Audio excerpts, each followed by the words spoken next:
This is episode 200. I would look at the camera that's pointed towards me, but we are having technical difficulties, which is quite fitting for episode 200. We've made it this far. We have a special repeat guest today that we've pulled off the shelf, like the top shelf that your parents put the stuff that you're not supposed to play with. That's where we got this guy from. So we brought him back from the past. We are proud to be at 86 West, the current stadium of the No Prisoners podcast. And we also have happy hour at the end of the month, the last Wednesday of the month. We are switching up the venue, but it is going to be at a different event or venue. Still in Doylestown, still walkable, still great food, great people, the 24th. Quick shout out to our other sponsor here, oh yeah, Free Spirit PA. We do have to talk about our other sponsor here. I'm not feeling. I'm feeling weird today, so apologize. Gilmore's got my back though. What's going on, Andrew? I don't know. I think it was the gas leak downstairs. Actually, I think I'm slowly getting stoned off propane. yeah, dude, there's a natural gas leak in the building that we're recording in right now, and we all might die. I spent a good. Gilmore set up all the podcasts today because I just laid on the floor with the dog. But shout out to Krista at Free Spirit in Buckingham. Big things happening over there. We're probably going to see her, possibly a Free Spirit branded beverage soon. But she hooked us up with these. Come on, what the hell are these? These are iced teas, cannabis infused iced teas, green tea. Strength is high on these bad boys. We got 10 milligrams of THC, 20 milligrams of CBD. Gilmar and I have just started calling these 10s. Mm-hmm. So we drink, when Gilmar and I hang out, we'll probably have 1 or 2 10s. I'm going to have and some. We're feeling, you're honestly feeling amazing. Yeah. And to be honest with you, everybody, we grew up with our generation. Everybody was like, no, you can't get high. You won't make anything of yourself. I'll tell you what. You're more likely to make something of yourself high on weed or cannabis than you are drinking a bunch of alcohol. That's true. And I love this product. No joke. Mainly, it tastes amazing, but you don't get like that. You don't feel like you're dying the next day. That's true. And when you're 36 years old, Trente says, you don't, like, I don't know what it is. I don't know if Dave experiences this, but like in our 20s, Dave can attest to this. Dude, we would start the nights with like, Dogfish 90-minute IPAs, and we'd be blacked out by the time we got to the bar on IPAs, drink more IPAs, come home and do it again on Saturday night. Jeez. And now I look back, I have like 1 IPA, and I'm like, my belly hurts. Yeah. I'm bloated. So shout out to Crusta for hooking us up with these non-bloatatious refrigerate after opening products. Yeah, last time I had a couple too many IPAs. I got in my BMW. I got a DUI. Oh, yeah. There we go. Yeah. I'm back, baby. He's back. And that's just another reason why you should drink these. I think enough of these, you probably get a DUI, though. Yeah, probably. Yeah, we came across the 25 milligram. Probably one of those. And well, actually, they can't really test. Well, what? Nobody's driving after this. Yeah, we're all getting Ubers home. What Dave is saying is nor the opinion of the No Prisoners podcast.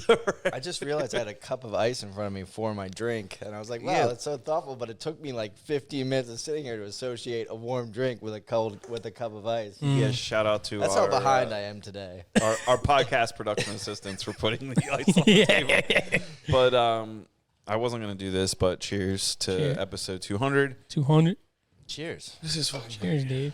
You mentioned that you're feeling a little off today, and I think it was the Mercury retrograde thing's going on. And you know what? We had shit. I did oddly think about that for a moment because when we were getting our sponsored beverages, she brought up astrology, and I was like, "Damn, could this be the stars lining up?" Just throwing off my zen. The one lady, I go to this hot yoga class over in Newtown, so I follow the lady that teaches it, and she had like a follow her where, like home. Yeah, follow her home.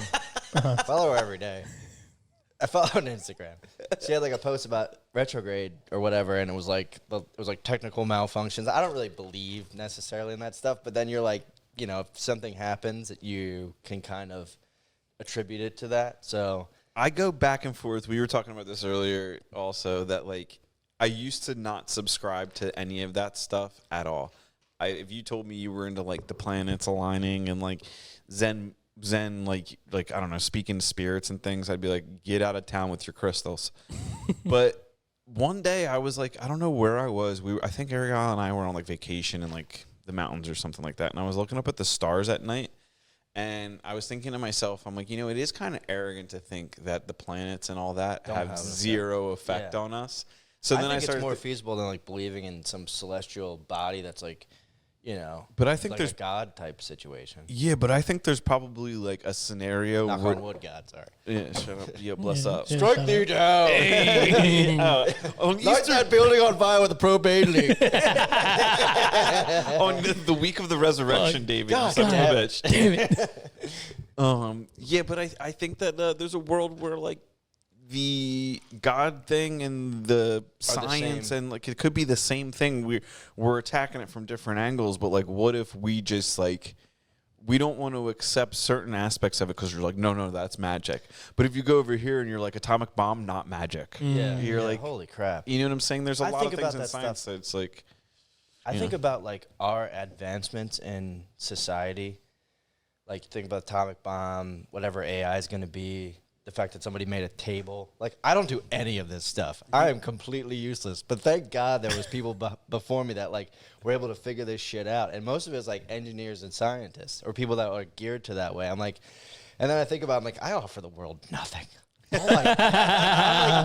All I do is take. And then I get like, I do. And then I get like really paranoid about how much trash I make. Like I went to Wendy's today. Oh shit. I got a fucking salad at Wendy's. I'm not gonna lie, I got a salad at Wendy's. I got That's the taco nuts. salad at Wendy's. I wanted the double, but I was like, get the taco salad. But you get the taco salad, you get like, they give you a package for your chips. They gave you a package for your sour cream. I'm like, all this fucking packaging I'm putting in a plastic bag, I'm throwing in the trash. I'm like, this is, I mean, humans are doing this every day. You go to a sporting event. Where was I the other day? I went to a hockey game. Went to the Flyers game. They got crushed. And it's like, you look at all the stuff we're like trading hands, like all the trash we're making. I'm like, I hope someone knows what to do with all this stuff because we don't stop making it. Seriously.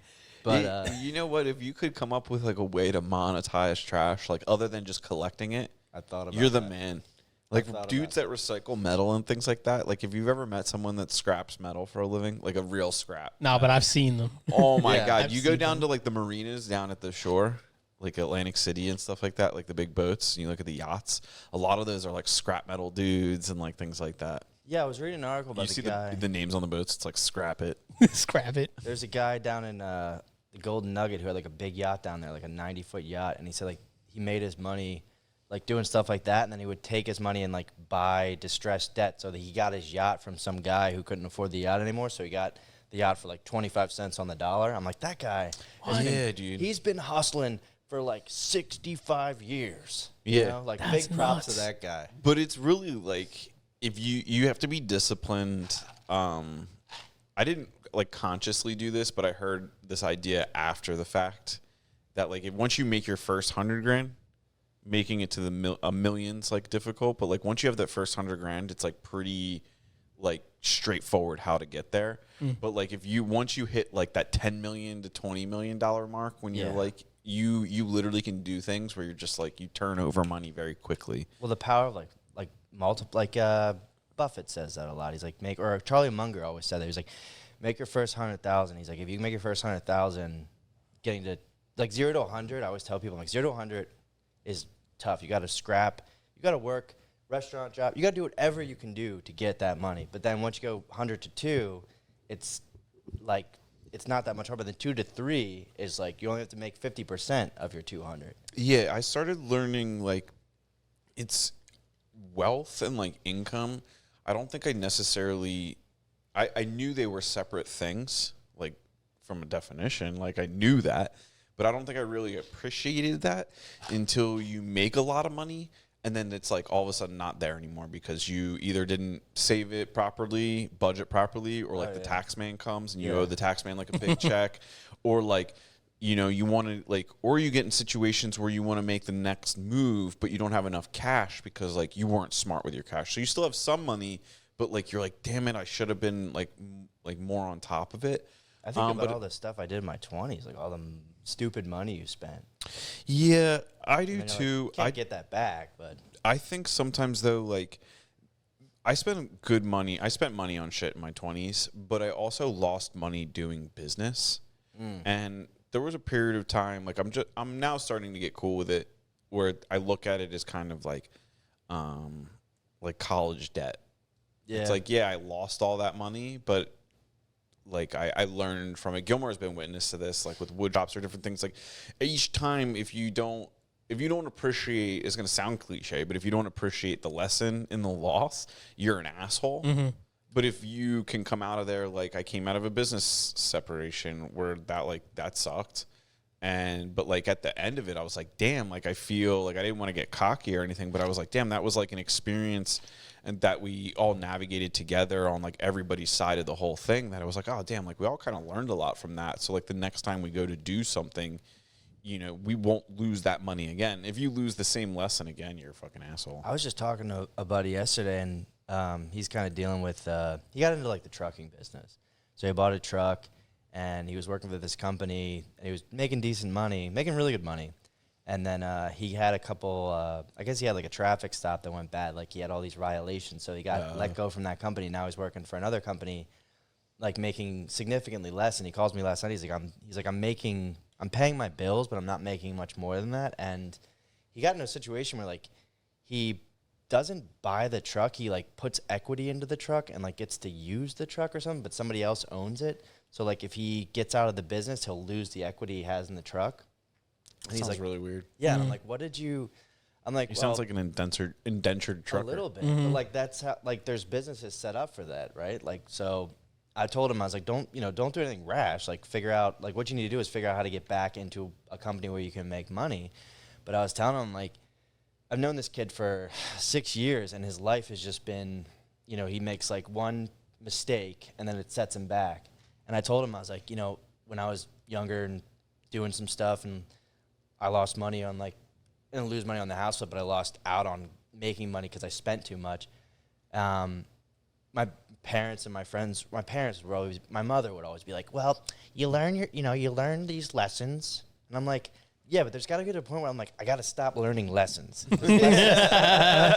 Lessons are really expensive. Yeah, but that comes from that feeling that lessons are expensive, comes from the feeling that like you have to make it. Because I stopped giving so much weight to like the lessons, the cost of them, when I started realizing that like, hey, I'm on this planet, I'm just like on this ride, and like I just gotta ride it. There is no like making it. It's just like every day is like you wake up, you ride the ride, you do the best you can with it. It sounds like I'm very defeated when I say that, but it was kind of like I just would always be upset about like the setbacks because I was only ever worried about the destination and how much further away I was from it. But that destination was always moving away. I know. Doesn't it feel like it's moving away faster now? It's like I feel like I have no purchasing power. Like everything.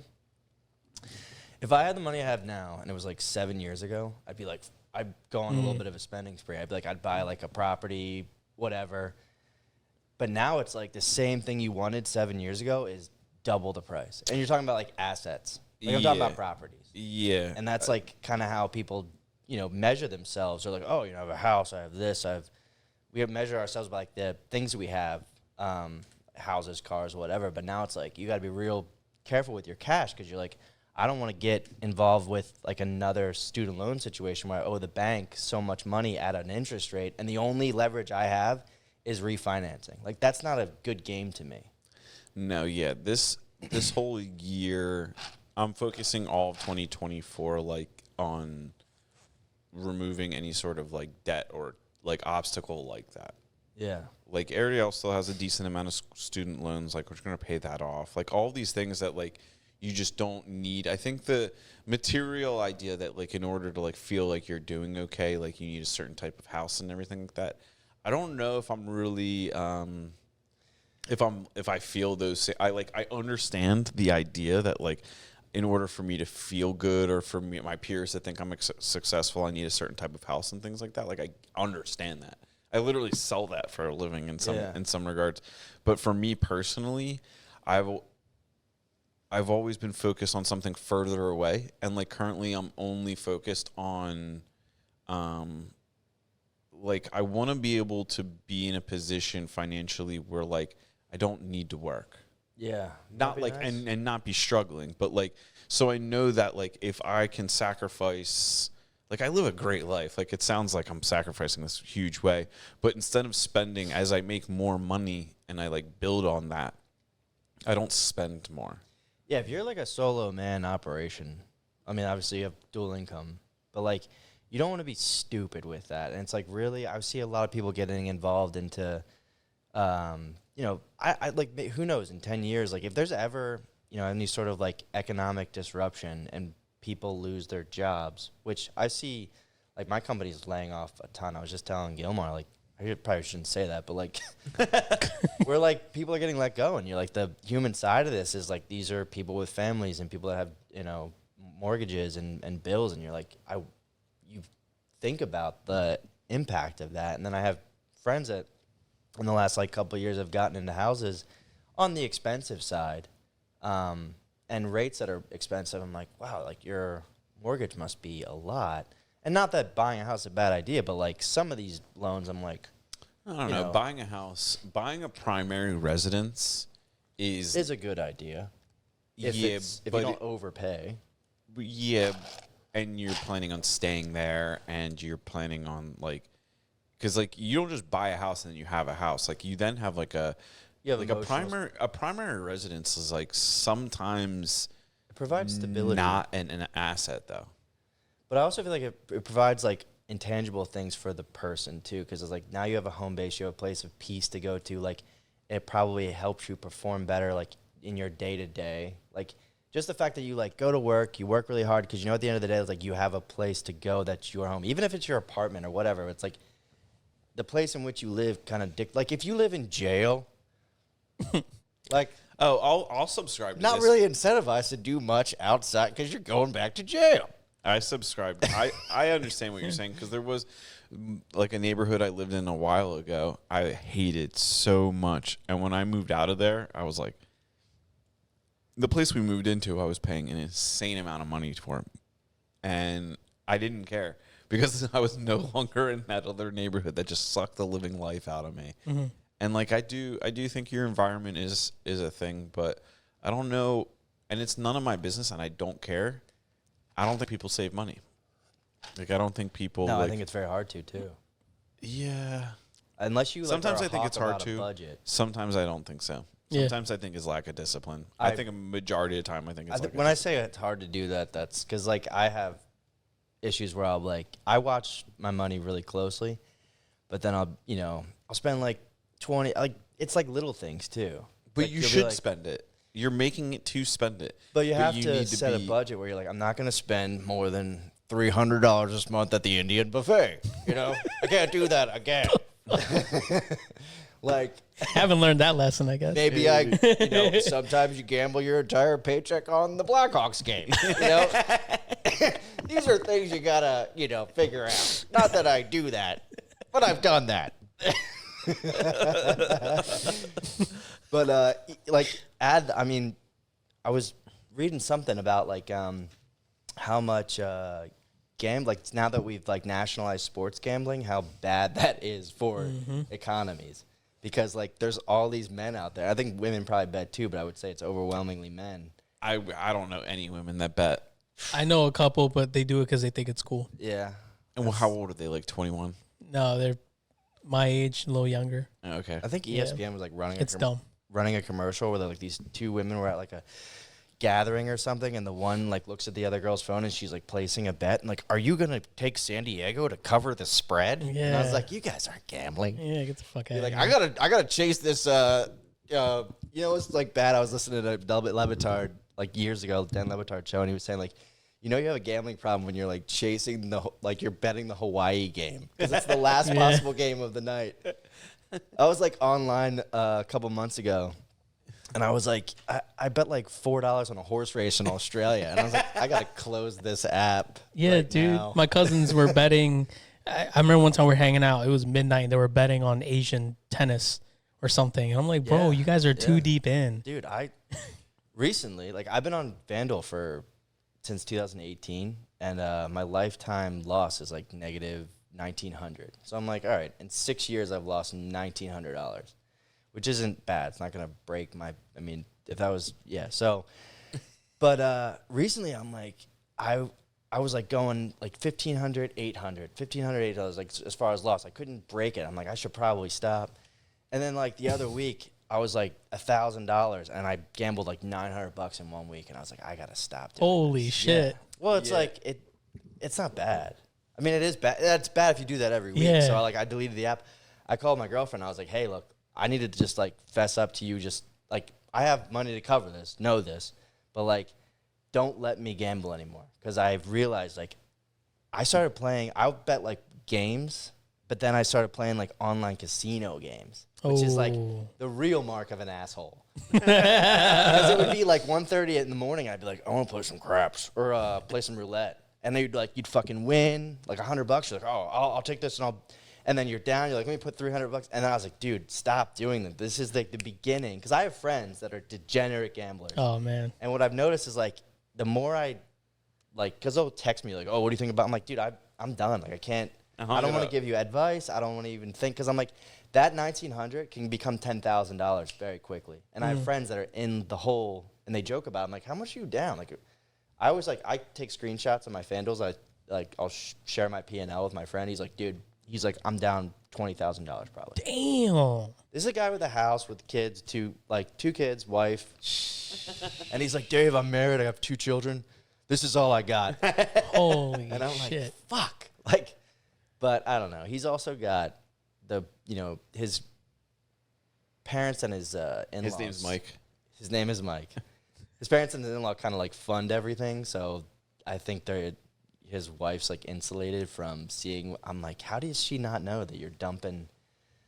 It's just crazy. Wow. And he's maniac too. Like he'll send me messages. He's like, what do you think about this game? He's like, all right, 300 on this game, and then he'll keep chasing, until he wins like a $900 bet. I'm like, and he'll send me all the screenshots of like, I'm like, dude, like this is exciting stuff. For like, I'm like, I appreciate this, but I cannot be lured back into this. Into this world. And I hadn't been gambling for a while, and I hung out with him like 2 weeks ago. And that's when I was like, all right, let me fucking start NCAA tournament. I'm like, oh, God. That's all it took. It's all one hangout. It's like just a little bit of heroin. Everybody has their heroin. For me, it's apparently gambling on my phone. Yeah. Thanks, Apple. No, yeah, it is crazy how integrated gambling has become with sports. Dude, I was watching a Sixers game last night, and before the game started, they put a whole like money line, this and that, what to bet. And I'm like, what the fuck? Yeah. I don't remember seeing this in sports. You can bet on individual players now. So do you think like what's that doing for camaraderie and like? Oh man, the other problem with sports gambling being so into sports now is that the players are aware of it now. So sometimes they would do shit to fuck up bet parlays and shit, even though they say they don't, but they definitely do. There was an NBA player. Oh, if I was like the odd man down, fuck yeah, I'd throw a fist. Mm-hmm. Be like, well, this dude in the NBA, he just like he had like they track all this data, right? So he had a huge bet come in on him to like score, less than a point or something. And it was like a couple nights where like he took himself out of the game in the NBA for like sickness reasons.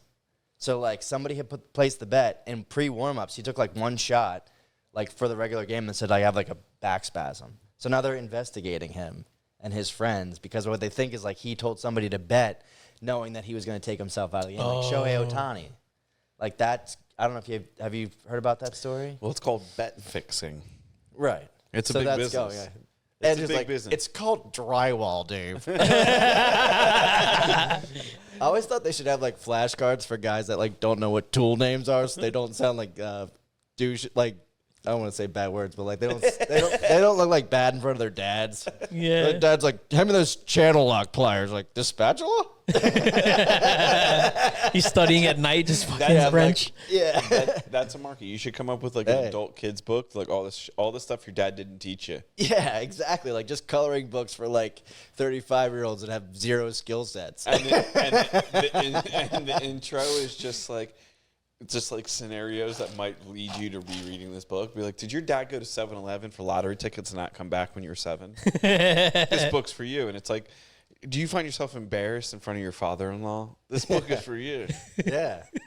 Even if they had like That's even some, YouTube. YouTube is literally they probably already have like men go to YouTube to like find knowledge so that like they can look good in front of other men. Oh hell I yeah, go to YouTube. I don't know what I'm doing. YouTube is a male-dominated platform.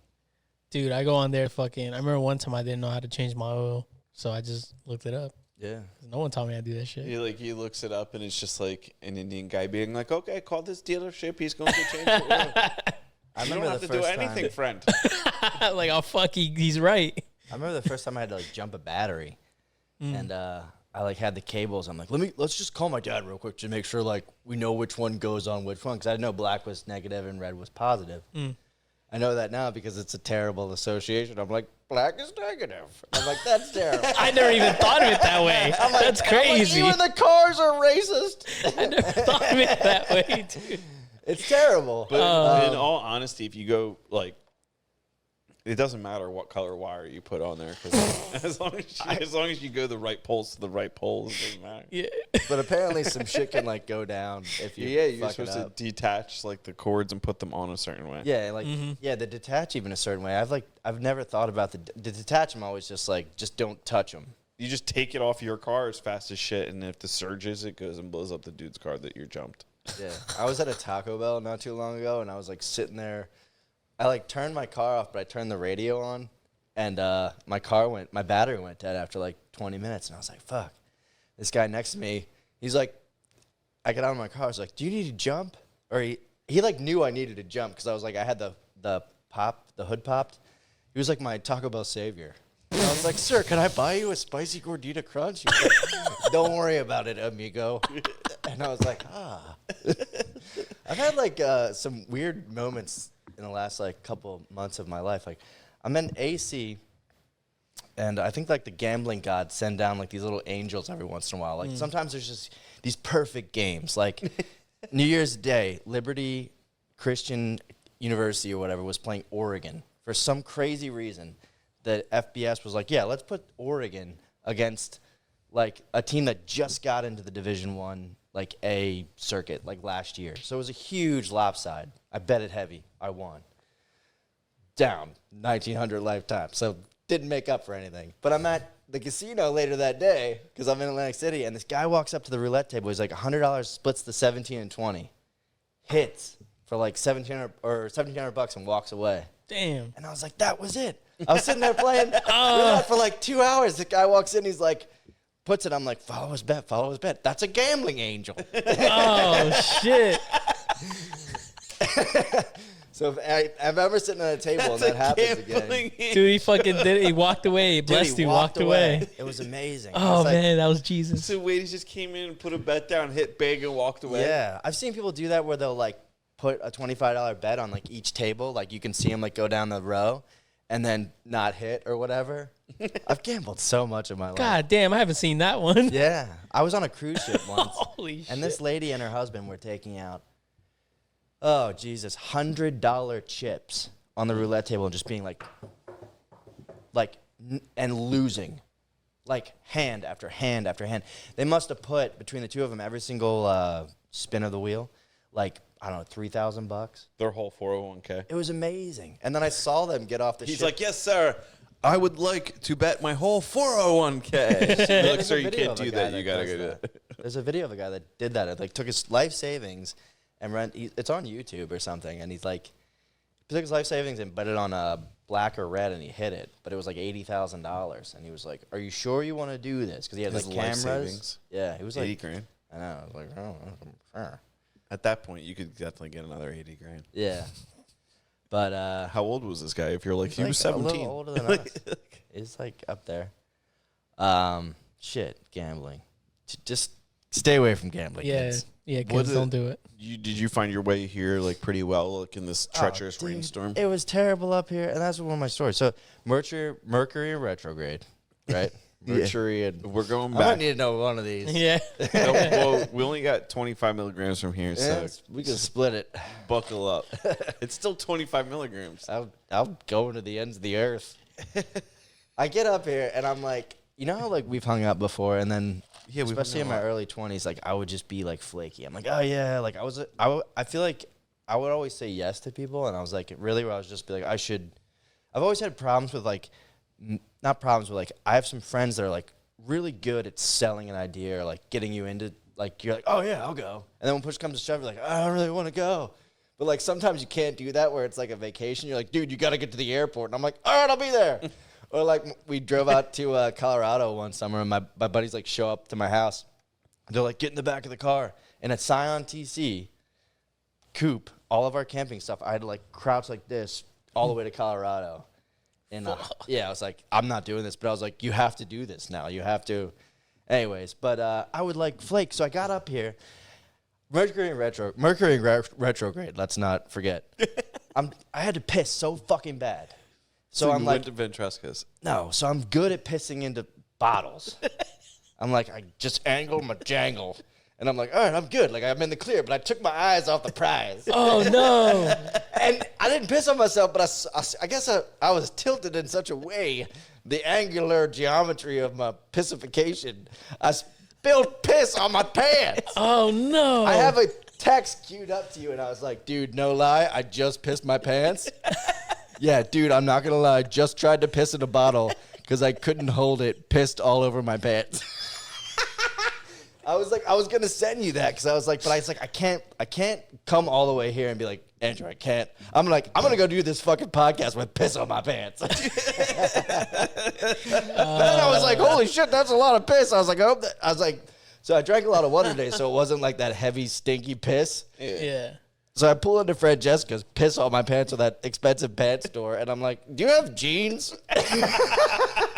The lady's standing So behind me. you were gonna buy a pair of jeans to avoid the piss pants Yeah, on so a I just- podcast. We can't even see your pants. I know, but I didn't want to sit around I didn't want you to be like, In hey your man, pee you pants. smell like piss. It's true. Over this gas smell, I'm like, is that gas or piss? I think that's why the gas smell, I think I'm just getting high off the gas smell. I was in 30th Street Station one day coming home from school, and I'm sitting in like this a little area where you come up on the ramp. I don't know if you've been there in a while, but you come up on the regional rail, and like there's a little coffee shop that sits there. Yeah. And there's always like homeless people sitting there because it was like a shitty day out. So there's like a table next to them. There was probably like 8 of them. I mean, I sit down, like I'm like, I'm going to be a man of the people. Like I, sit here Conduct with the court. homeless people. I sit there for like 10 seconds, and I'm like, it was like the strongest piss smell you'll ever smell. I'm like, oh, I forgot like homeless people smell real bad. Yeah. When you get close to them. The most recent piss story I have, Rambo wears like, because he's like a service dog, I got to keep him dry when it's like rain out if I'm going to go places. And I'll just like rip his raincoat off real quick so people don't see him because he looks like a ridiculous dog. But the one time the coat wasn't like adjusted properly and he went to go pee, his first pee of the morning, it's like this musty, like he'll stand for 5 minutes, like in one spot, just like continuously peeing, and he was just peeing into the raincoat. There was like filling up like a like there's a bladder. spot for it to like go out, but it's just like the angle he was at was just a pee, and I'm like literally, and then he finished peeing and he just stood there.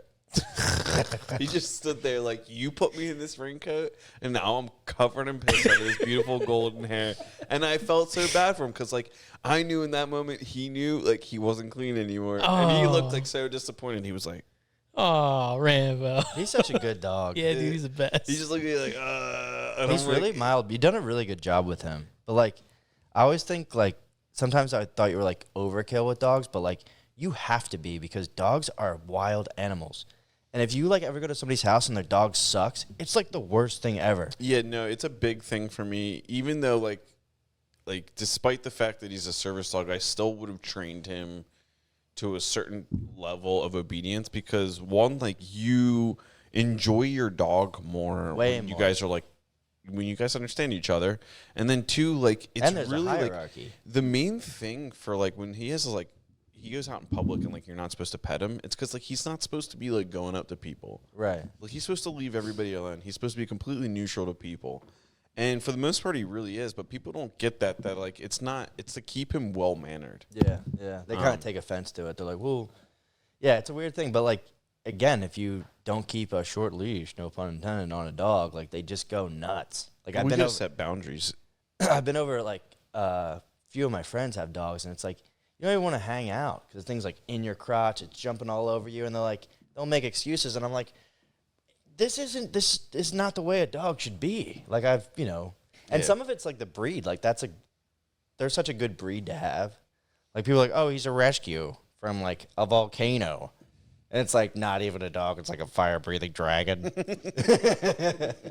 Never been in that situation. But. Yeah, my brother has 2 like really big Great Pyrenees that are rescues, and they're good dogs. But there's always this level of like, I don't know, man. I don't know these dogs. Does he still have that giant one that looked like the thing out of Callus, the Yeah. English Mastiff. Now he died like Did a year or 2 ago. Yeah, they don't. How old do they get? Like 10, maybe? I think he was 9 or 10. Yeah. Wow, that dog. He was a great huge. dog.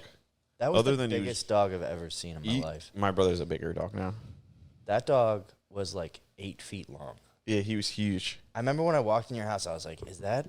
You know what it looks like? You know the never-ending story? Yeah. Like the thing that flies the kid around. That's what that dog looked like. Falcor. I was like, that's what I thought. I thought the dog was Falcor. I was like, are we going on a journey? Yeah, We didn't, but He's big dogs are. I enjoy big dogs. Rambo's a good size. He's 70 pounds.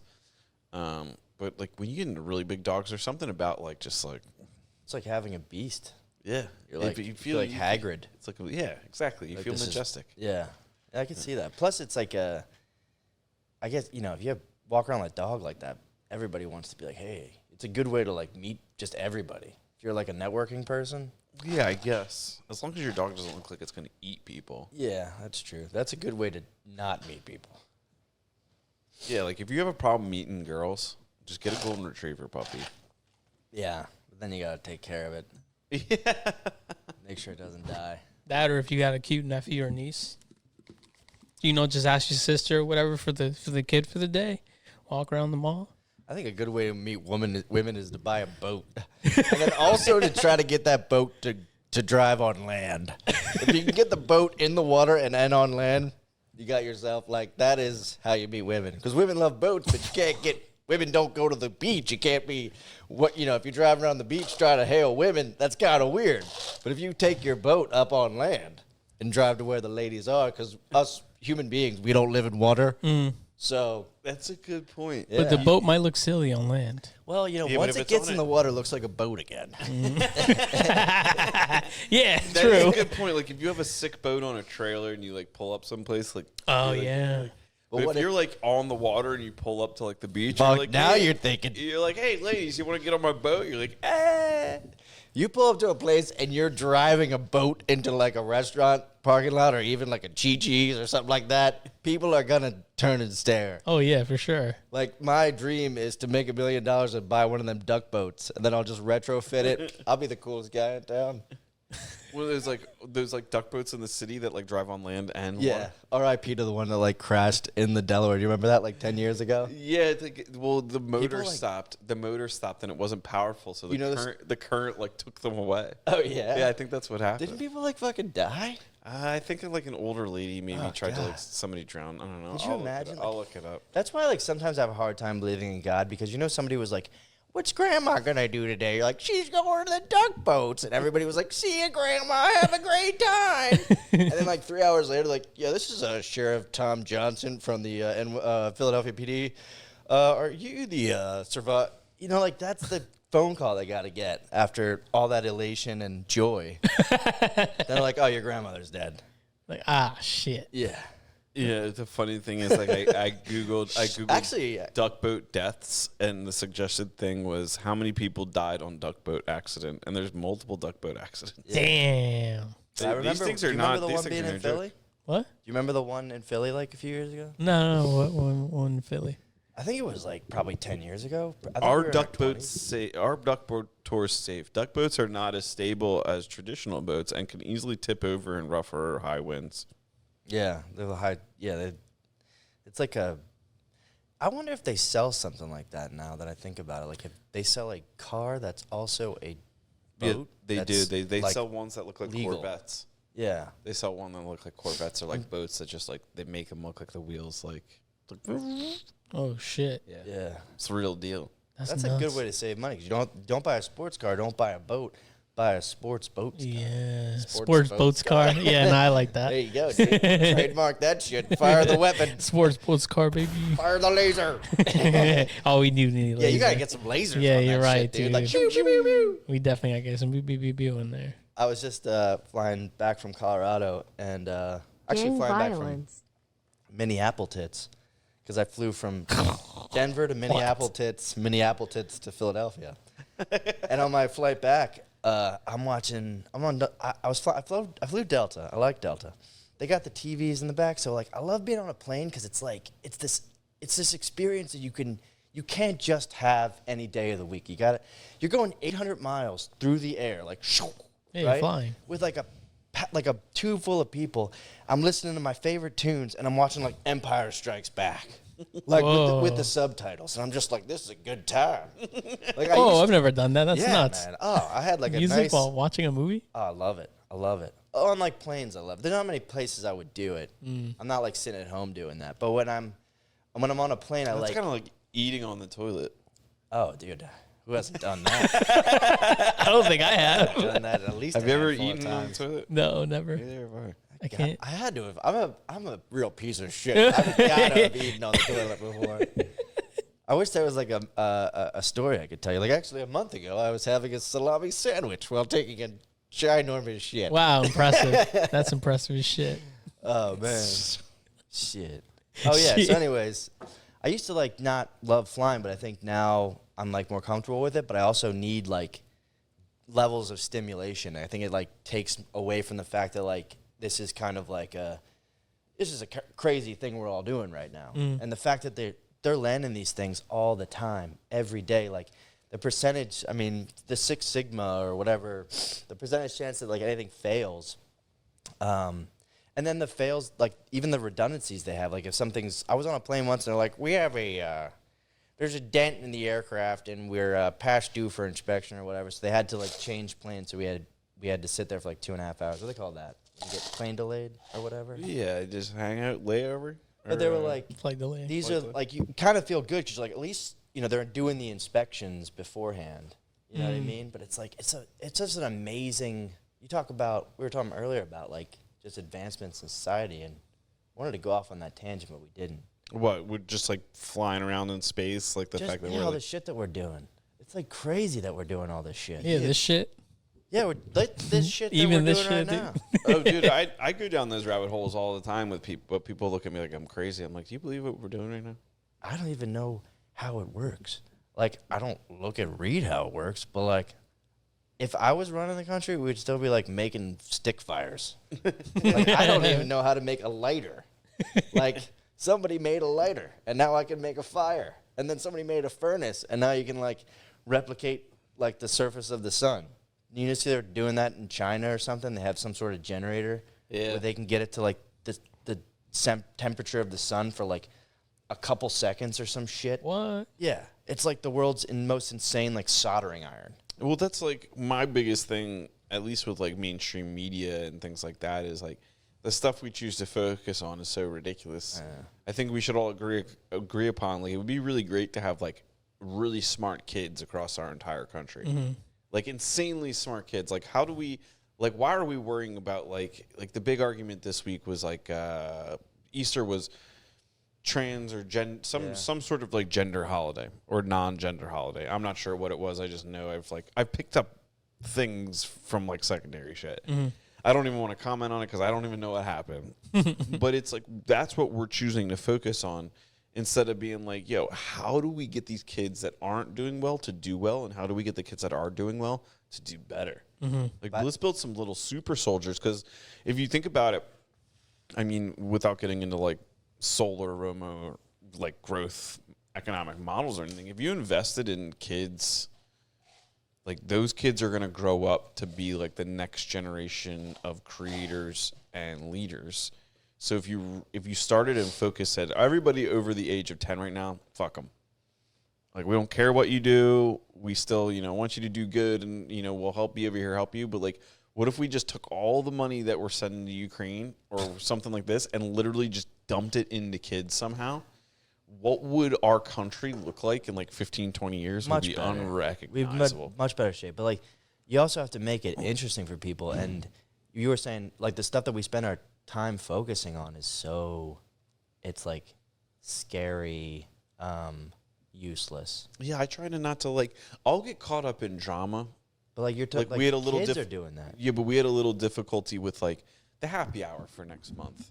So, like, that was frustrating today, and, like, I got caught up in, like, being annoyed by that. But otherwise, I'm like, it's back to work. Like, the less I worry about, like, I wear the same jeans. I literally have the same pair of jeans in a couple different colors, all plain T-shirts. If I'm wearing a T-shirt, it's a friend of mine's company, or it's my company. It's like something that I'm invested in.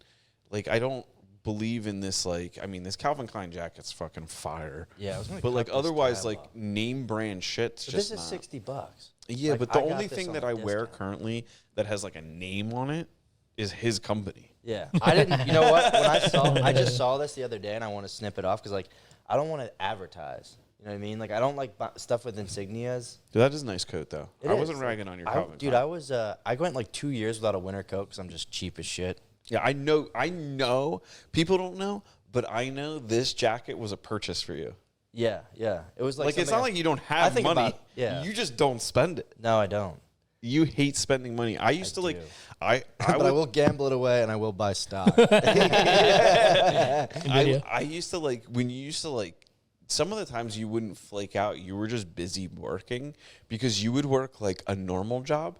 And then Yeah. you would also have, like, the restaurant job on the weekends. Yeah. And one time I was like, why do you do both? And you're like, well, I'm not going to do anything productive on Saturday nights anyway. So, like, this is my way of, Yeah. making a few bucks and Right. staying out of trouble. And I have it. You would have a good time doing it. Yeah, I was like my theater. Like I loved it because it was like, you know how you worked at restaurants. Like it's a really neat group of people that you get to work with. Like they become friends, especially if you're in like a good environment. You meet like there's a lot of like ladies. There's a lot of people. There's a lot of stimulation. Like there's money involved. It like ticks all the boxes for like me. Like I have this my brain is like always on fire. So it's like it puts me in like this mode where I'm like even when I wasn't like serving, I'd be like checking on tables. I'd be cleaning up the restaurant. Like I just need to have something to do. And the restaurant, there's always something to do in a restaurant, and it's easy shit to learn. Like if I worked with you and you'd be like, Dave, you need to put this molding, and I'd be like, and you'd be like, yeah, it's all right. I'd be like Mikey from OCC. You'd be like, I should have fired you 3 years ago. But there's something about your lack of production. But shit, what was I saying? Oh yeah. Always working, always at the restaurant. But Lean like brain you did the shit. same shit too. What do you mean? I mean, you always have been a worker. You've just been very good. That's why when you would, like, blow us off because you were working, did not care. Yeah. When you would blow us off for, like, I don't even know what. Yeah. Like, cause like back then, we just lose track of Dave. He's like, Yeah. well, we haven't heard from Dave in 6 months. I hope he's alive. I'm kind of a loner type. Like I went on a ski trip, right? And like everybody hangs out on the mountain together. Like everybody's like, "Oh, we'll go down this trail and shit." And I'll do that for like 2 runs, and then I'm like, "Later, guys." And then I'll ski the rest of the day by myself. And Yeah, but there's few people in your life that you can like me and you could probably sit for a week straight and just talk shit. that's true. For a week straight about like, and actually have some pretty intelligent conversations amidst very not intelligent conversations, but it would be a good time. Like you could spend time, like if you were like, hey, you got to go sit on the beach with somebody for a whole fucking day. Who are you picking? You would probably be on, I haven't even seen you for 2 fucking years, but you'd still be on a pretty short list of people to sit and talk to. Because it's an easy hang with you and I. Like I have some really, like I count you as like like I don't really have any super close friends, but like if I had to pick anybody, like you just said, pick anybody to hang out with, and it's just like you could just pick up right where you left off. But that's like best friends. Like you don't need. Yeah. Like, I don't need to see you all the time. You know. But What I'm saying? I mean, But it is a good we're time. also busy guys. You're running a company. I'm doing the bare minimum at work. Shots fired. Lasers. Pew, pew, pew, pew, pew. Yeah, we need lasers, dude. Yeah, I mean, it is what it is. I get what you're like. I have learned though that people can be quite taxing if you don't hang out with like the right people. I get very And fatigued. I think you were keen to that at a younger age before I was. The kid, like, it's. I want to dog that guy right now, but like I recently hung out with this person who's just like, the one kid I'm like, it would be like hanging out with you. The other kid, he like, it was his friend. He was kind of off-putting to me, and we immediately butt heads. So it created this like weird dynamic. But I can butt heads with people because like I can get in a way and just die on that hill, and then like I've noticed myself being like passive aggressive. Like I won't look at people if I don't like them. It's like an autistic thing I do. And I don't look at people when I'm talking to them in certain situations. Like if I'm at the gym for some reason, if I'm like, I'll ask people how many sets they have left if I notice they've been like hanging on something. And I'm like, hey man, just, if you just let me know how many sets you have or whatever. And I'll look down because I think it's this like dominance thing where like it's a submissive way of acting. So I'd rather, and like if you're in contentious, possibly, like you go to the gym, like there's some like aggro people. And I think as a male, you just What's want aggro? Can you update me again? You know how like gym culture is. Like some people think that's rude to ask for how long people. But if it's like prime time and you're like, hey man, like how many more sets you have left? I don't think that's. I'll let people work in. I'm like, growing up working out in like high school a couple of times, like you're in the weight room, like you get this community thing going on. But when I don't feel like hostile or, because people are territorial. People are territorial about like everything, and that extends to gyms. Yeah. Why did I talk about this? I don't remember why. Pissed my pants today, Gilmar. I know he said how you were good at recognizing at a young age that if you didn't like someone, you like knew when to cut that off when you were tired and shit. Yeah. And then I started, and then I went on a tangent. Holy shit. Thanks for recapping that. Yeah. I think I recapped it. Gilmar would be like the perfect cliff notes to like my ADHD brain. You're like, what was I thinking 30 seconds ago, Gilmar? You're like, yeah, so right here it's a script running on the side. I'm going to ace this test, and I didn't even read the book. I guess if I could be any Harry Potter character, I'd be Rita Skeeter's Notebook because you just wrote everything down. Dude, can you just what a magical fucking lay down? What? What do you mean? There's a set of train tracks down the road, dude. What the fuck? Why you want me to lay down? What would you be if you could be any Harry Potter's character? You would be Rebus Ryber's Notebook. Rebus Ryber. I remember that. And you take yourself seriously as dude, an I was adult? making a joke based off of what he was just talking about. That is a really obscure Harry Potter reference. Though. It wasn't a joke. Like you were serious. No, because I just read the fourth book. Well, so it's a deep track. Yeah. You're like, it's like going over a friend's house and you're like, who is this? You're like, this is Steely Dan's first album. Steely Dan. This is the unreleased first LP. You're like, when Chevy Chase was this drummer? He's like, yeah. Did you ever hear that story? Chevy Chase was originally the drummer for Steely Dan, and then like before they got real famous, he went on and pursued like acting. And the next drummer that came in, that was the guy that they like went, Steely Dan. Yeah. Like, so like it's just a weird little connection. Chevy Chase was Steely Dan's I watched drummer. this weird I think it was on that same guy on like Instagram that has like weird facts like I was watching, and it's always about people. And he'll like talk about somebody he's like who knew the brother of who was sisters. So he gets back to this lady who was there was this woman who like solved one of these like mathematical coding issues for like Apollo 11 or something, and she was like pregnant. The story was like she was pregnant, she was about to give birth, she like had the solve in, like she knew they needed it. They were like trying to figure out how like they had a problem up in space.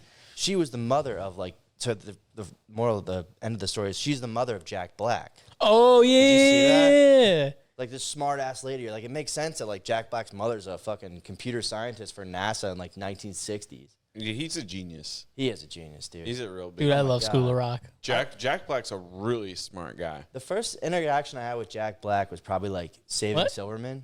Yeah, I never like the the first time I saw him, I was like, that guy's funny.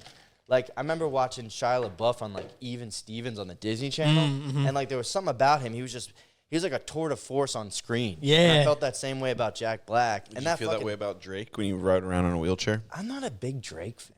I have this whole theory that if you play a character on TV in a wheelchair, you need to be in a wheelchair, Oh, and therefore Degrassi. Drake needs to be put in a wheelchair. Oh, you should. Stolen valor. It's stolen valor. Stolen valor. But yeah, so technically, 4th of Chevy July. Chase didn't play in the band. No? All right. No, he did, but he didn't. But he did. Chevy Chase is a comedian and drummer or he drummed in a band that would become Steely Dan. Yeah. He was in the band called The Leather Canary. And then Chevy left the band, and the 2 remaining band members went on to form Steely Dan with the drummer. Nice. Ooh. So But basically, there's a 5 degrees of separation there. he was preventing them from becoming Steely Dan, so therefore Chevy Chase is a piece of shit. Man, he was holding them back. Comedically.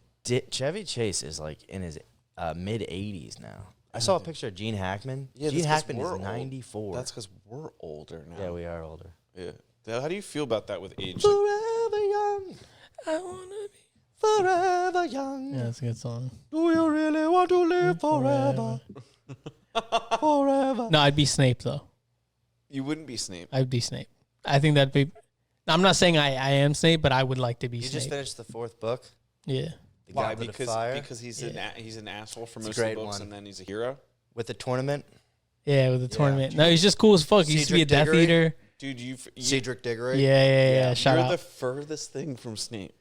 I'm not saying that I am him. I'm saying if I wanted to be a character, Cho- I would like to be him Cho because I Chang? think he's cool. If you Cho could Chang? choose who your narrative was. Oh, I don't know. I don't know who Here's to a choose. good question.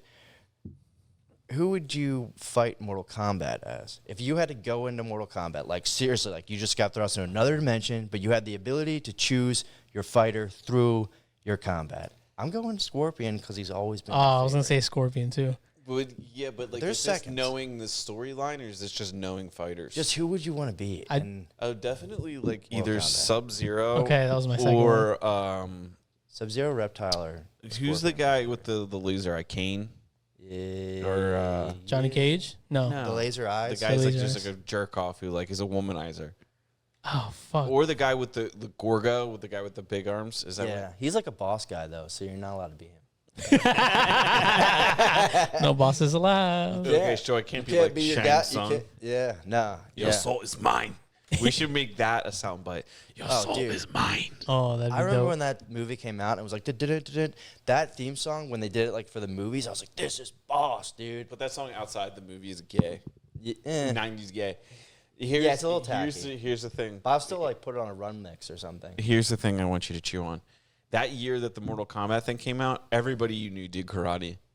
Right? You remember Every- an influx of karate? Everybody I knew started doing karate. It makes that year. sense. It makes sense. That was like it took the world.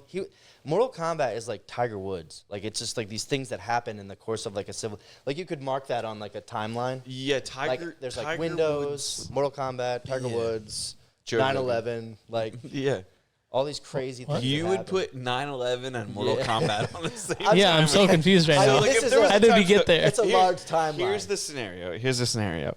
The timeline was put together to give people from other worlds an explanation of how we are the way we are after we Yeah. destroy each other.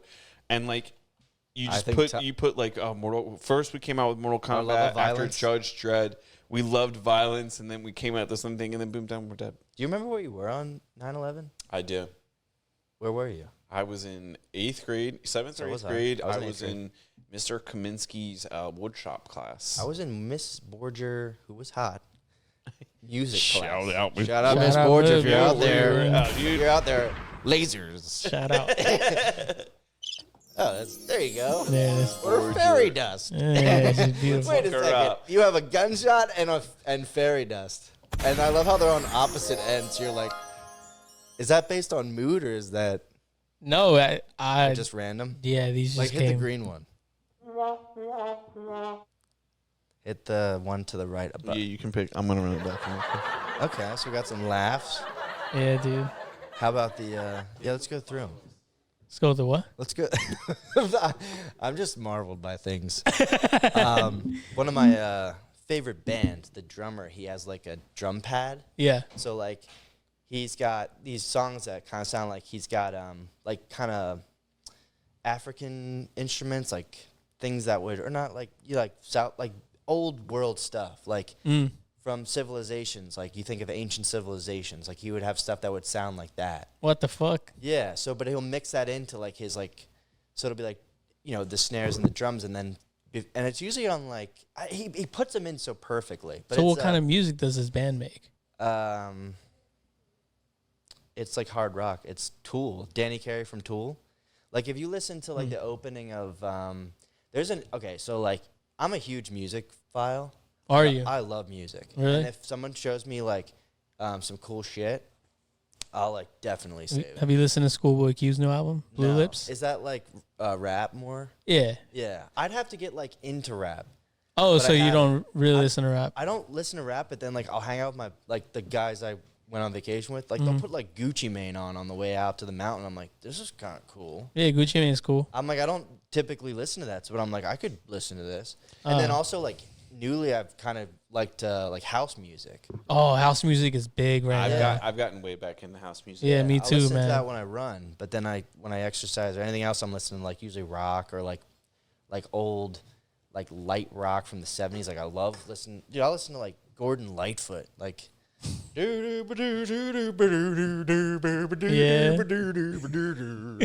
Perfect.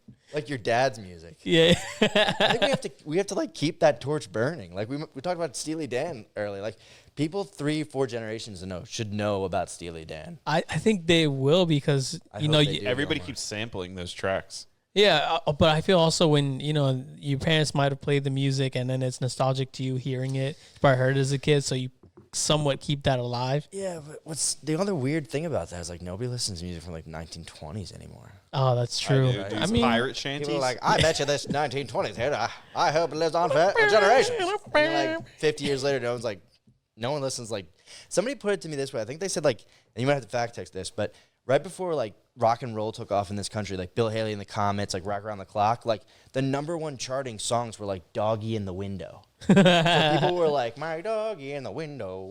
That's shit go hard. true because the people that were like putting the music on the charts were all like it's not a conspiracy. Like they just kind of like manipulated their statistics because jazz was a huge thing at that time, and a lot of people in the African American and jazz community say that Elvis stole his whole thing Yeah, his whole get up from that like inspiration. Like even his dance moves and stuff like Yeah. that were so wild, but at the time the spotlight wasn't on that culture. It was like a taboo because like nobody like Yeah, it was like So- speakeasies and like outside of town, and like I'm sure racial racial elements of that. well the segregation was still a thing. Think about there's a movie called Fences, and it's kind of tough to watch because it's like it's kind of acted out in terms of a play, so it's like it just watches like a play, and it's just.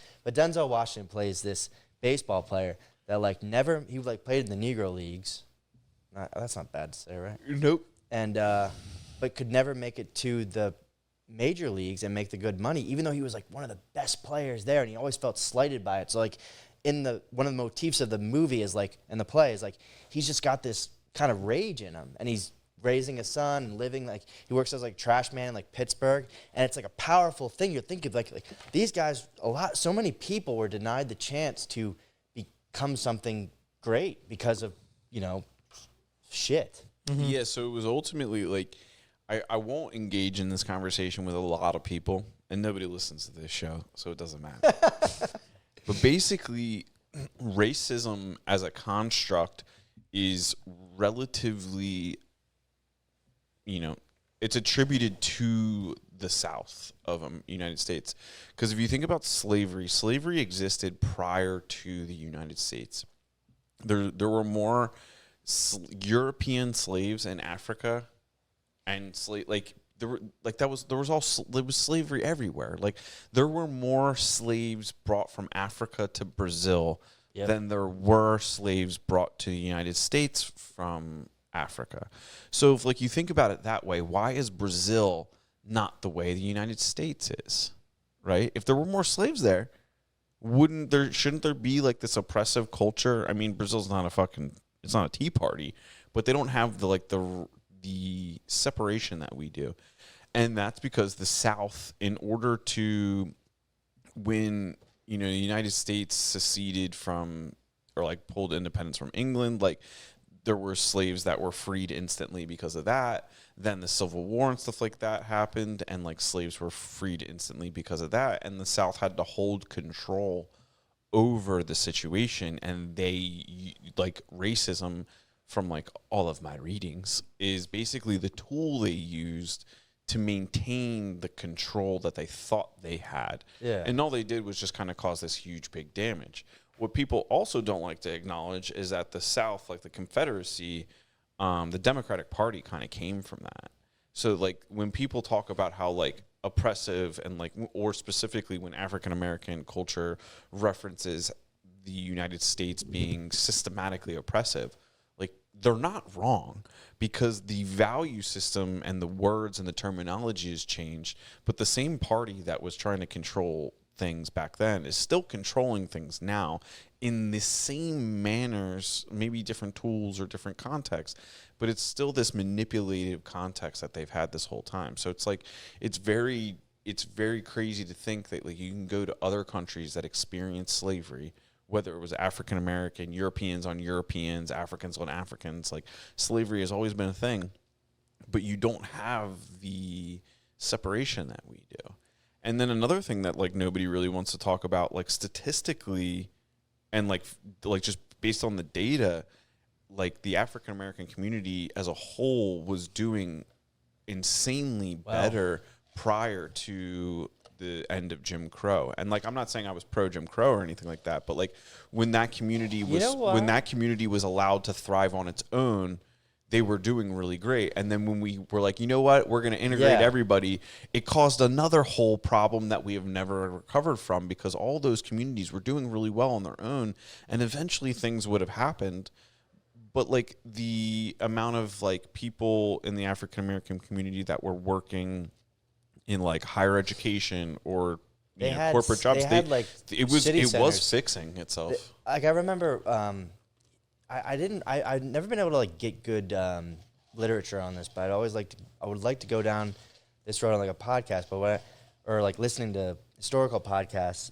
When you first started talking about the slavery and stuff like that, I'm thinking of Dan Carlin's Hardcore History. Ever listen to him? A big fan. He has like a bunch of, he has one called like the North American Free Trade, or the North Atlantic Slave Trade. So he like talks about everything that was going on from like the 1600s on, and like people being subjugated to slavery all around the world, and how it affected like, populations got moved. So it was saying like in the Dominican, Nicaragua and stuff like that, that's why like you see a lot of like very black people, because like a lot of them are from Africa that grew up there. So like you see all these guys like mashing it in the majors.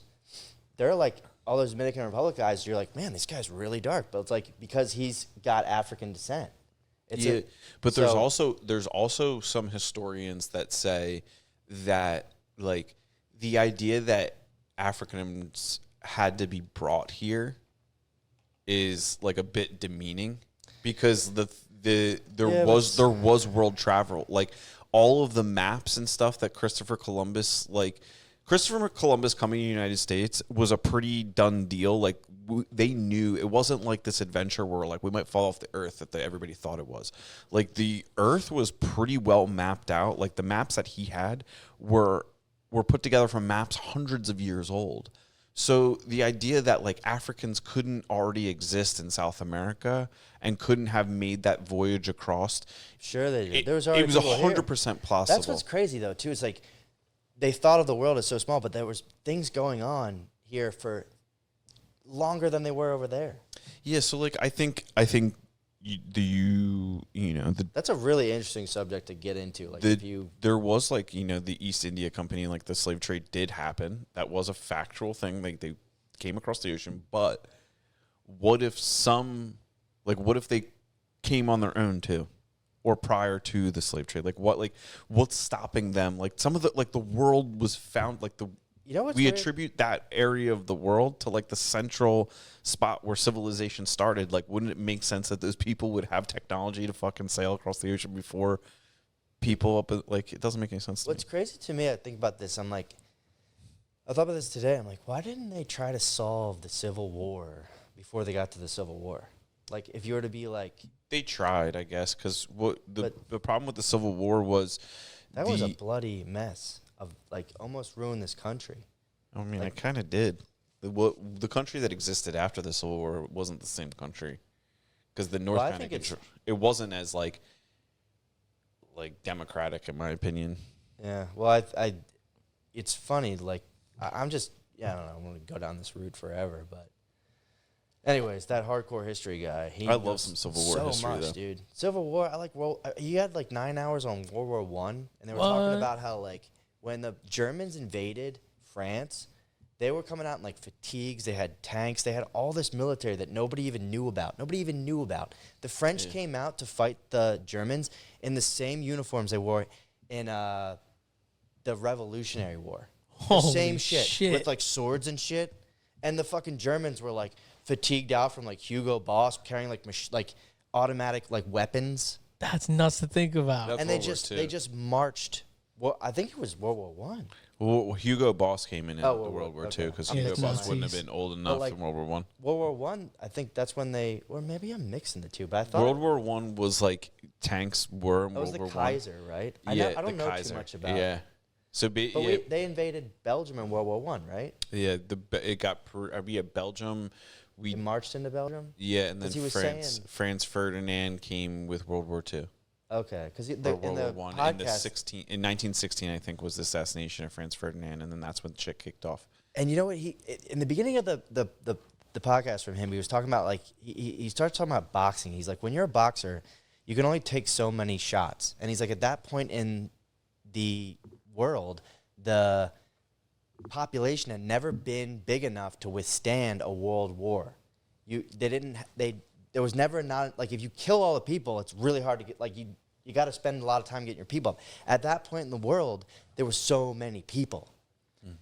France lost 1 million people in World War One. 1 million people. That's a significant amount. I think the world's population was like 30 million. They estimate, and that's like the world population back then. Damn. But if you think about World War II, 1 in 7 Russians died.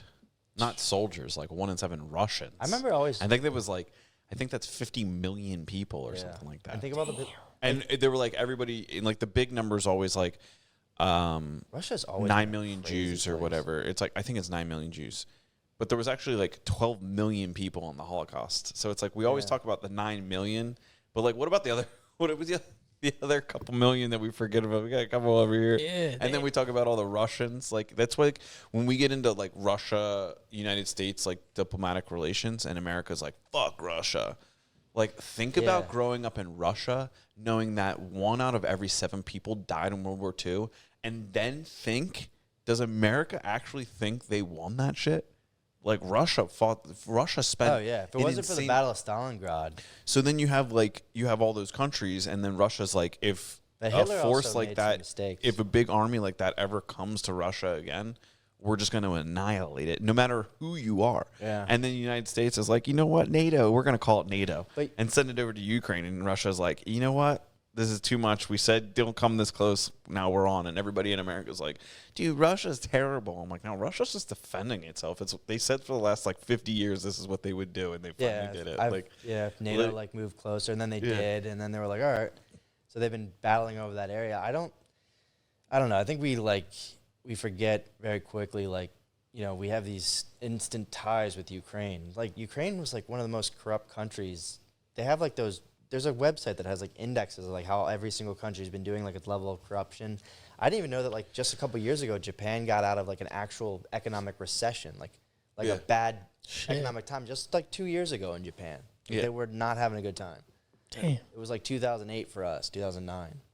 Maybe not that bad, but anyways. No, I think it was because they also have population issues that they're going to start coming to really big problems. And they got Godzilla, which is never a good thing. Yeah, run Straight away. Godzilla facts, though.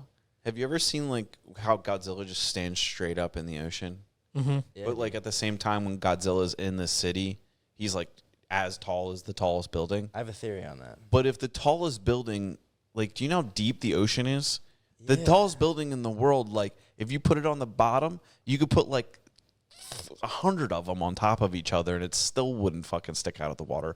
Godzilla can't possibly stick out of the water. You think he's crouching? No, like he can swim, but like if Godzilla's standing in the ocean, he's not tall enough. You don't think he's waiting? But maybe in the he's water? standing Do you like think he near just treads shore. water while he's fighting? I think the Godzilla. Could you ever try and throw a punch while you're treading water? No. That's why. Then how does? But this is Godzilla, bro. I can't compare me to Godzilla. Dude, I remember seeing. scale. Shout out to Puff Daddy.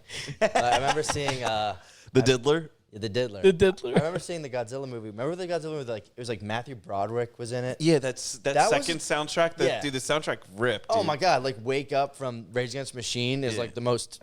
Like you've never been. If you have to Dude, get Puff mad. Daddy has like a mean Yeah, rap it's like- song. Number he's 2 got, on that. Come With Me, which is Come With so Me. gay. Now that I think about it. But it had like It's it had true. Cashmere on it, like dun, dun, dun. They sampled Cashmere from Led Zeppelin, Yeah.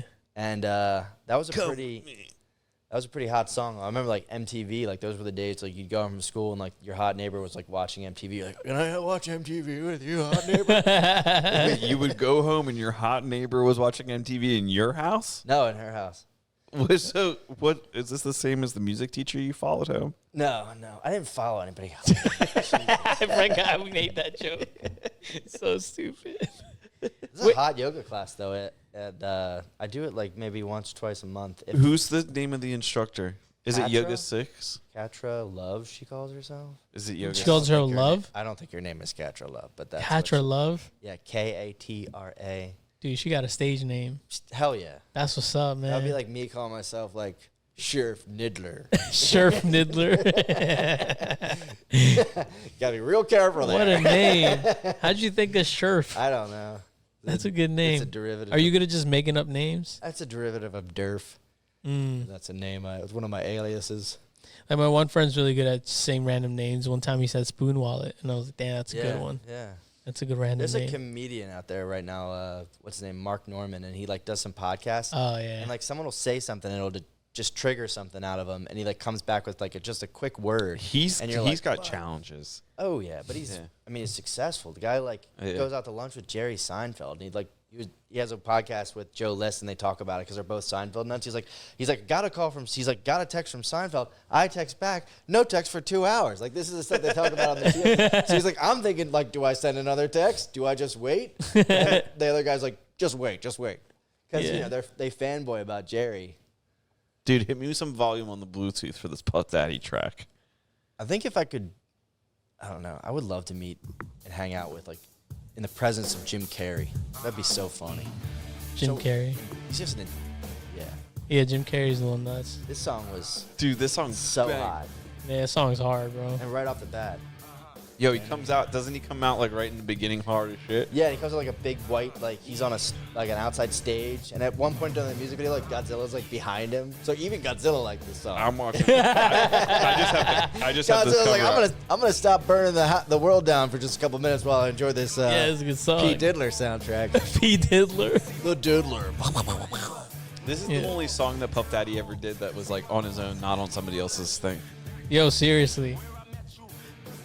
There's also what's the track list on this? Dude, when we pull up the Godzilla soundtrack, Just the track list. Wait, you said Godzilla 2? Is it 2000 or 2? It's it's 98. Yeah, I think it was just called Godzilla though. There's a track by Rage Against the Machine called "Wake Up" on that album, Oh damn, there's a bunch of and songs it's in here. or is it? No, it's not. Is it? Because Wallflowers, track one. Wallflowers. Then you got Deeper Underground, Jamiroquai. Going deeper underground. Dude, these songs are lit. Jamiroquai is so good. I remember like finding a Jamiroquai CD in like a car my dad repoed, and I was like, I always knew of him like on the fringes, and then I put it in like it was back in the days where you put a CD and you listen for like weeks or something, and it was like same one that like Future's made of it was Virtual Insanity. Reality. Oh yeah, this was Godzilla. We gotta sample that Godzilla. this was on the soundtrack. Yeah. Really? This was the first song that like I had a band in 8th grade and we played this song. Like this was the first song we like learned as a band because it's really pretty easy. Shit. It's like 5 chords, 5 power chords. It's like it's just a power chord. And you just move down the. So I sang and played a little bit of guitar, but we had a guitarist because I fucking sucked at guitar. Oh shit, dude! Dave And then was a rock star. we did the 8th grade talent show. All right, we were doing Good Times, Bad Times from Led Zeppelin. I didn't really want to do that song. 2 years prior, they did the Mortal Kombat dance routine. So we're like, the song has a really difficult solo, and like Tony was doing it well when we were at Matt's basement. Like he got on stage, completely like fucked it up, and we just were bad. Like it was just could not recover. And there's so much solo in that. Like it was just the worst song to pick as 8th graders. And then there was another band who So we were you guys friends just with. broke the stage up? No, we couldn't. We missed the talent show. We couldn't make the talent. It was a tryout, so we like didn't make the talent show. But we were friends with a couple other cooler guys. So one kid's in like, this. They were also in 8th grade. They were like, Talking like an old guy. He's like, I had a couple friends back in the day. They were- It was popcorn. They were cooler than me. actually, that's not true. I was cooler than them. We were in the same grade. Oh, he was cooler. I was definitely cooler than him. But Eli Winderman, super cool kid.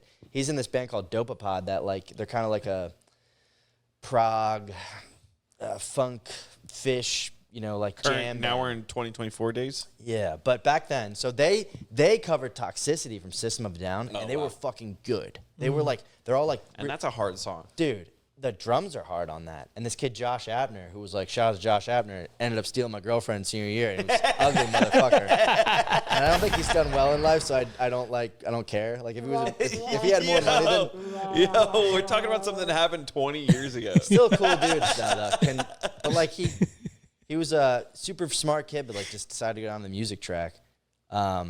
He played drums, but they did it at the talent show, and that was like that year, like that song came out, and everybody like in the auditorium at Charles Bain like stood up and clapped. It was fucking awesome. I was like, that's so cool to watch like some kids in my grade just like nail that song.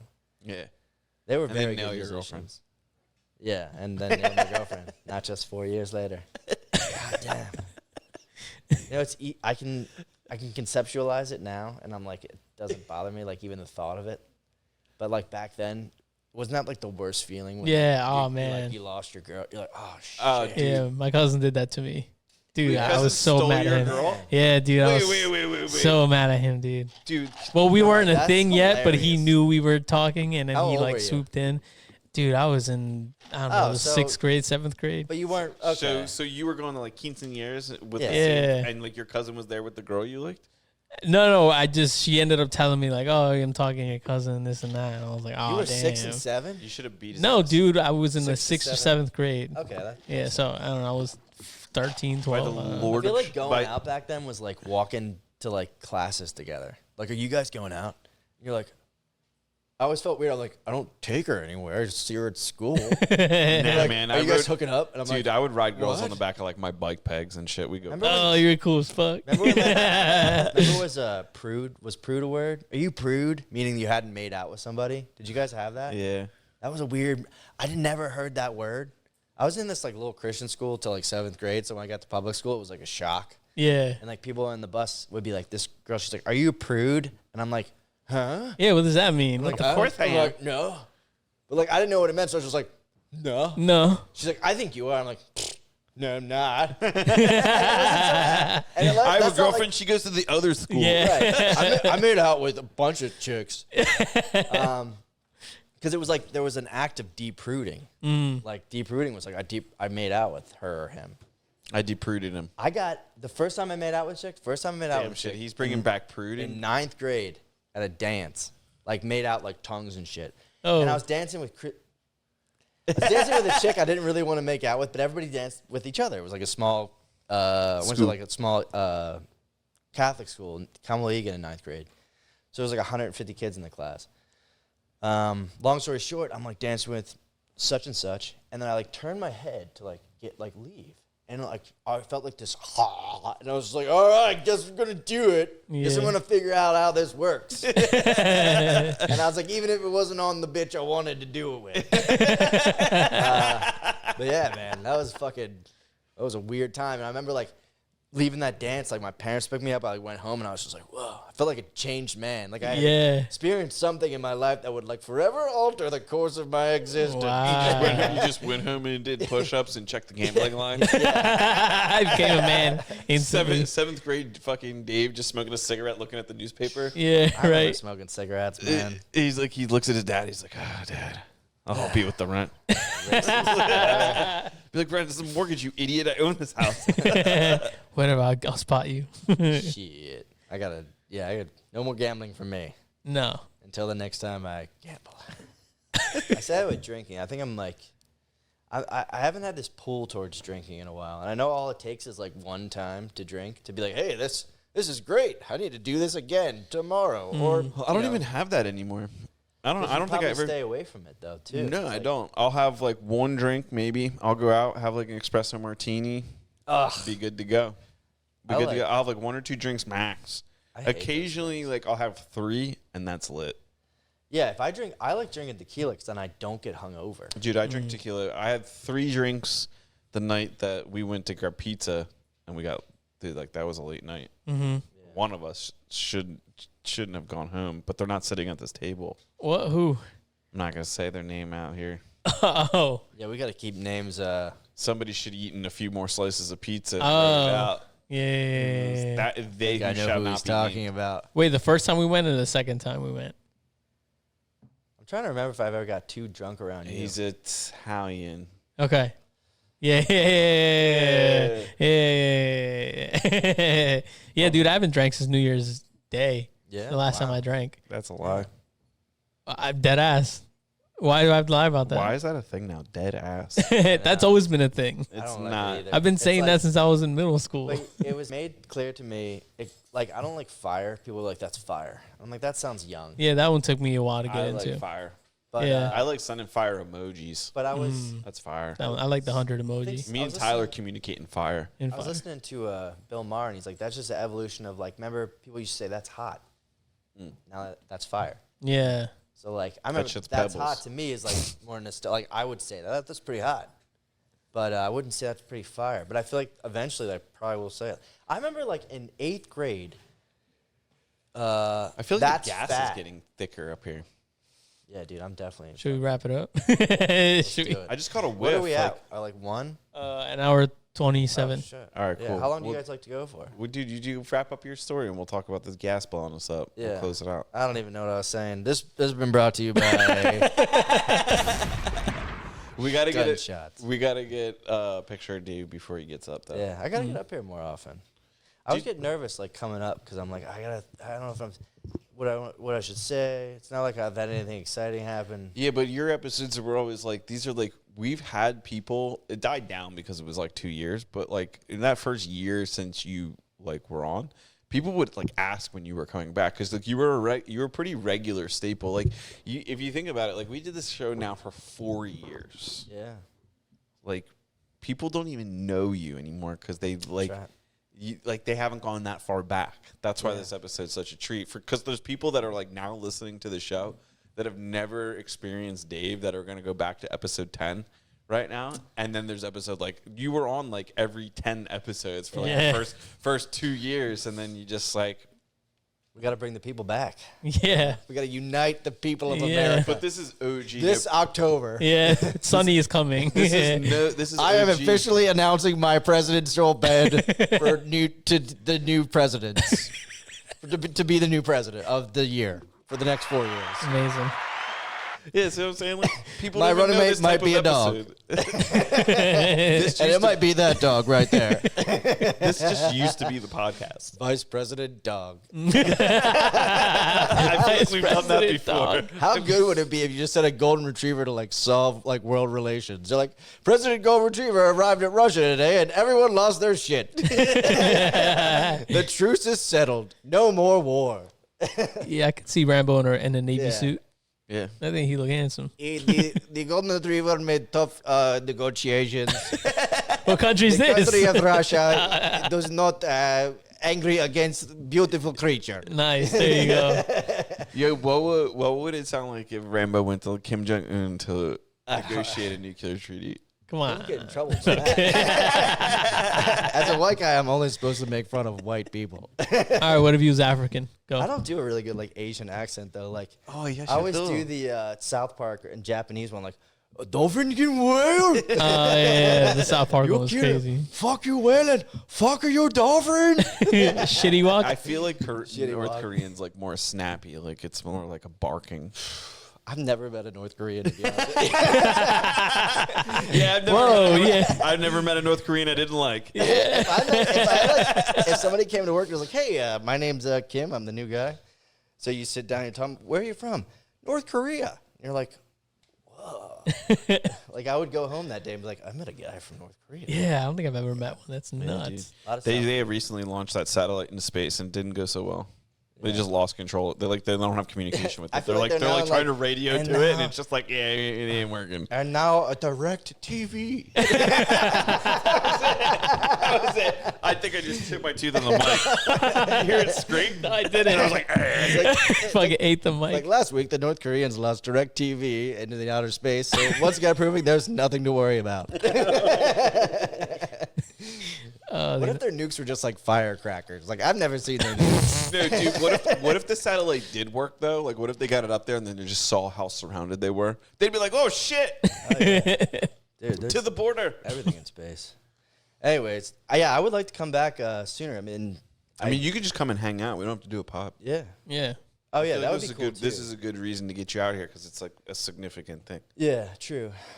Sometimes I feel a stress. I'm like, yeah, it would be nice to go back to like the way things were, but it's also kind of cool to like commemorate your conversations. But I don't know. I also feel like it would be good for just how we generate conversation. Maybe get better at it if we just do it More frequently. outside of it as well. Oh yeah, I'll practice conversing with you. But think about there's so many nuances to go under, but we gotta hang out, man. You too, Gilmar. Yeah. I like you, man. You're a good guy. I like you too. You're like a good guy to know. Yeah, You I know, feel the so same are way you. about you. So are you. Yeah. We're both like good guys. Oh, thanks. You know. So, not to get all P Diddy on you. Dave Diddler. The Diddler. Dave Diddler. Yeah. No, definitely Cheers. not. Double D. Dave Hermes. Dave Hermes. Hermes. The boy. Pissed his pants, Hermes. Yeah. Yeah. Welcome back, dude. I Yeah. appreciate it. Yeah. I'm Thanks glad for you've come out of your cocoon. Yeah. This is how you work, though. This is how it works. This wouldn't be the first time we've done this. Yes. So I'm glad you came out. Happy hour, April 24th. We got Gilmar over here on the buttons. Yeah.